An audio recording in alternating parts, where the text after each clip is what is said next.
So I'm Myles. I'm based here in the Philippines. It's Bike Scouts. I started it 10 years ago on the day that Typhoon Yolanda made landfall here in the Philippines. So just in case anyone isn't familiar or can't remember Typhoon Yolanda anymore, it was a Category 5 typhoon that made landfall, actually multiple landfalls in the Philippines. It had a maximum sustained wind of around 315 kilometers per hour, I think. And it left like a lot of damage, and a lot of people lost their lives as well. So this was the wake-up call, actually, for the Philippines and for the Filipino people regarding the reality of climate change and the reality of the impact of severe disasters because of climate change. And so 10 years on, Bike Scouts has actually become a social platform for doing good. Because back in 2013, we worked originally just specifically as volunteer bicycle messengers for disaster response. So what that means actually is that we took our bicycles and then we went out and rode them in at ground zero and surrounding areas. This was in the province of Leyte and Samar, in the central part of the Philippine archipelago. If you look at Google Maps, you'll find both Leyte province and Samar province. These are the most badly hit areas during that time. And so we were there, and then we worked there for 4 months. The work that we did back then was simply to deliver, to provide an alternative access to essential supplies, communication, and information. And communication has actually been a very central part of the work that we do as Bike Scouts.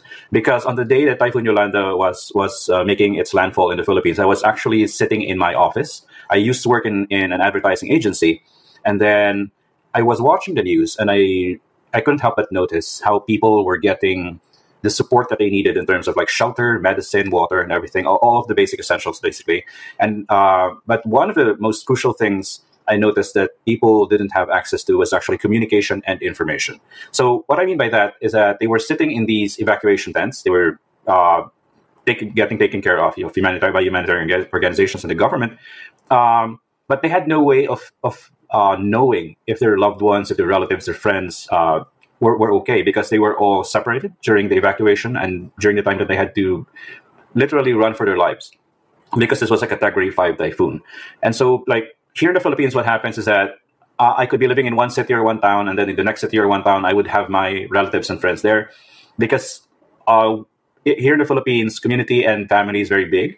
And so a lot of times we don't really stray too far from where we were born or where we're based, as all of our relatives are in that area. And so when something like this happens, we get separated.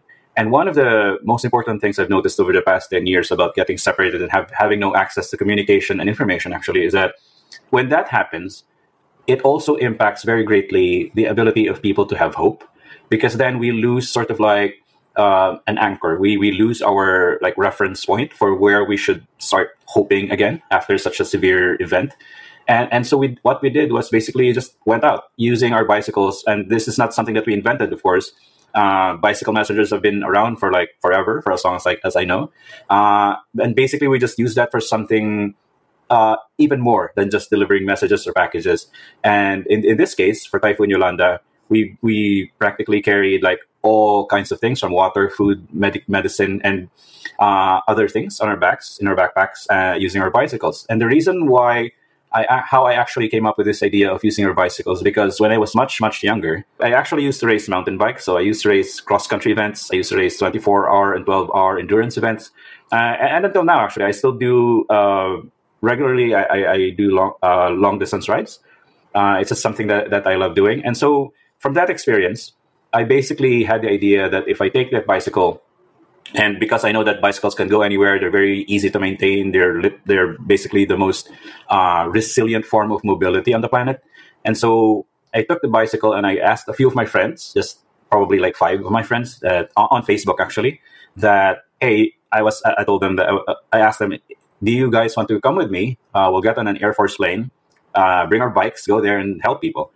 And by that evening, actually, after I made that post, we had over 200 volunteers when we met at a bicycle shop here near my house, actually. And so our very first support came from a bicycle brand called Specialized. They had a store. They have a store actually until now here in the Philippines. And then they were saying that, you could use our showroom for your first meeting. And so over 200 people crammed into that space that evening. And the following day, we were on our way to Ground Zero. And so yeah, that's how we started in 2013. And now in 2023, in the past 2 years, we've actually been recognized by Meta, which is, of course, the parent company of Facebook, because we really started on Facebook groups, basically. That's where we started building our community. And then we got the opportunity to become a part of the Facebook Community Accelerator Program, which is a program that Facebook has to support growing communities or meaningful communities on their platform. And so we were lucky enough to be part of the 1% that was invited to that, and very, very lucky to have won the funding coming from that program. And so, yeah, basically that's what the Bike Scouts is as of today.